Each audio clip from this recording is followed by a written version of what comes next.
Pope at Mass, grandparents and young grow together in fruitful exchange. Pope Francis presides over Mass on the Third World Day for grandparents and the elderly, and praises intergenerational exchange as a means to learn the beauty of life and strengthen the life of the Church. As the Church celebrated the Third World Day for grandparents and the elderly on Sunday, Pope Francis presided over Mass in St. Peter's Basilica for around 8,000 elderly people from across Italy.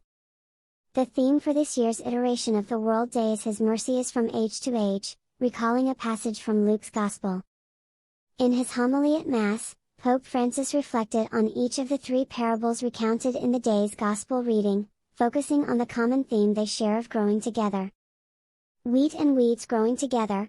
Jesus' first parable in the Gospel passage, said the Pope, notes that wheat and weeds grow next to one another in the same field, which therefore reminds Christians to be realistic in our outlook on life. In human history, as in each of our lives, there is a mixture of light and shadows, love and selfishness, he said. Good and evil are even intertwined to the point of seeming inseparable.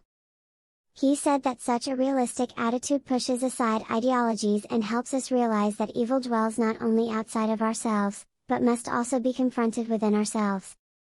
Patient trust in the Lord.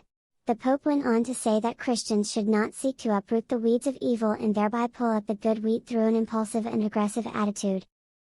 We frequently see the temptation of seeking to bring about a pure society, a pure church, he said, whereas in working to reach this purity, we risk being impatient, intransigent, even violent toward those who have fallen into error.